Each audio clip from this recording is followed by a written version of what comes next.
if you're looking at a complex phenomenon like male aggression, let's say, well, what causes male aggression? Well, the first thing you do is generate like 20 possible reasons. You don't limit yourself to the one you like. You know, like maybe I'm not that happy about TV. And so I think, well, TV violence probably makes men more violent. It doesn't, by the way. There's very little evidence that it does. There's quite a lot of evidence that it doesn't. Video games, because I think they're a waste of time. So they probably increase male aggression. It's like, well, no, they don't, as it turns out. Alcohol, that definitely increases aggression. Male aggression and female aggression for that matter. So alcohol is a major contributor.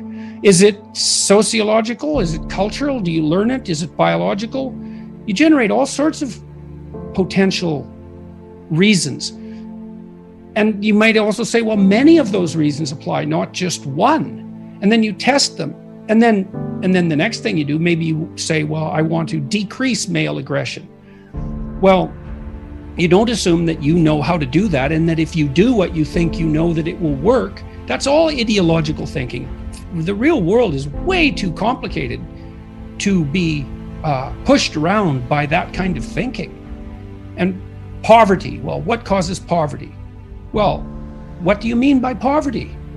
Well, you could think for 2 weeks about what poverty is, and you still wouldn't come to the end of it. Do you mean lower education? Do you mean lower intelligence? Do you mean lower conscientiousness? Do you mean drug and alcohol abuse? Do you mean lack of money? Do you mean absolute poverty? Do you mean relative poverty? Do you calculate that neighborhood by neighborhood or state by state? Do you mean poverty of hope? Do you mean lack of plan for the future? Et cetera, et cetera. And all of those questions, so you decompose, so you think, well, poverty is caused by lack of money. It's like, really, that's your theory, is it? Well, you know, it's not good enough, that theory. It's not even close. Most things that are truly problematic are so complex that no ideological solution can possibly suffice. It's just not a good way to go about the problem.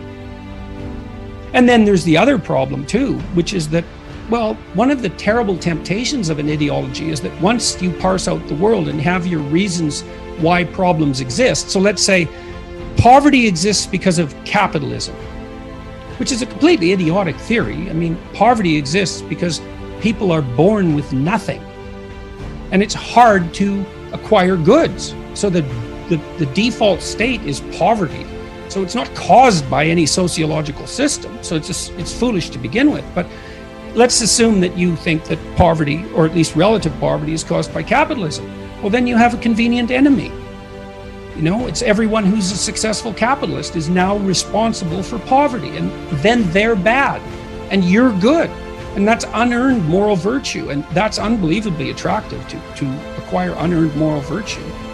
Maybe you're someone who's inherited your wealth, and then you think everyone who's poor is just lazy, and if they'd get up off their ass and get a job, that would solve the problem. It's like, well, that's convenient for you, but it's a very shallow analysis of the problem. And so it's not helpful to think that way unless what you want to do is not think. I've written about this, pursue what's meaningful and not what's expedient. And I would also say that it's useful to say what is true rather than to craft your words so that you get what you want. And part of the reason for that, there's many reasons, but part of the reason for that is that it's unbelievably adventurous. You have no idea what will happen if you just say what you think. And my experience has been that the consequences are absolutely overwhelming, always, constantly. And, you know, when I go into a talk like this, I don't have an outcome in mind. I don't want to make a fool of myself. I don't want to say something stupid.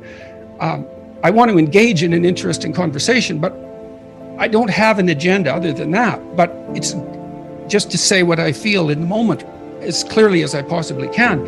It's so adventurous to do that. And it's far better than pursuing a more narrow goal that might be wrong. I've never seen anything as rewarding as the consequences of forthright speech, the opportunity to be of genuine service to other people. There's way more reward in that than in any of the things that people chase in a more finite and limited way.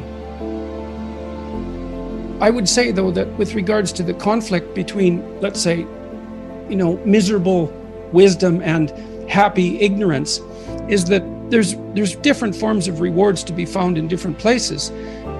You can think about this even in terms of personality. One major personality dimension is extroversion.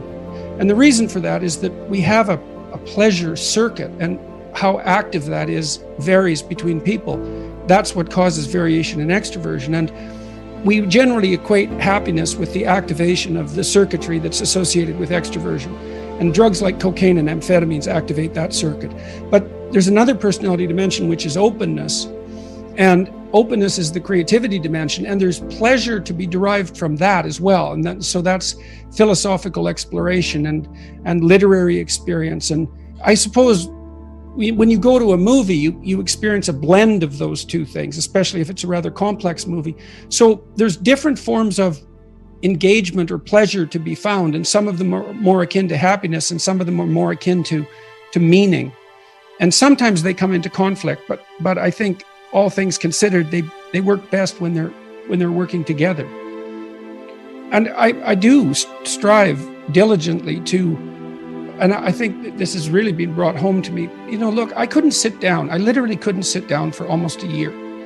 And so I lost the ability to sit down. I had fantasies for hours of being able to sit by a fireplace and just not move, because I had this condition called akathisia, which is, I learned how valuable it is to be able to sit down. And now when I sit down and nothing is happening, I'm taking stock of that and noticing what an unbelievable gift that is. And it is really useful to maintain your ability to see what you have that you've taken for granted, because you can lose everything. You can lose things you don't even know you have. I had no idea that you could ever lose the ability just to sit down, but you can. I wouldn't recommend it. So I'm more appreciative, I would say, of simpler things than I was. I'm more appreciative of other people than I was. I'm probably more grateful, all things considered, than I was. And hopefully that will continue developing. I have no contempt for happiness. I tell people, don't pursue happiness, pursue meaning. And I think that's true. But if happiness comes along, it should be welcomed. And if you're ever somewhere where that's happening, you should notice it and be grateful for it and enjoy it. And wonderful things can happen if you straighten out everything that's hidden in a family and get it out in the open. And then you have the opportunity then for some real peace and some real joy. And certainly that's at the moment where it's in those interpersonal interactions that I derive a lot of my happiness. And that's been life-saving. And then, of course, this active, engaged intellectual conversation, this sort of conversation that we're doing our best to have, that's also, and the fact that I can share that with so many people, and the responses are so positive. It's wonderful. It's amazing. I can't believe it. This instinct we have to find someone to admire, that's the deepest of religious instincts, and it's unbelievably deep in human beings. You notice you admire someone, that is the instinct to mimic, because to admire is then to want to be that, and that's the action of the moral instinct. It finds a target in the world and it says, well, I could be like that. But at first it says, this person is attractive or this person is compelling. It grabs you. And that's the instinct for further development. It's a very positive thing. It can be a very positive thing. If you limit someone's free speech, not only do you limit the rights of the person who's speaking, but you limit the rights of those who could have heard. And it seems to me that I believe that people have the intelligence to make up their own minds and that they should have the information presented to them. My experience has been that people are far more intelligent and perspicacious than we generally assume. They come to the right conclusions. Who's to say? But I don't think there's anything more important than freedom of speech.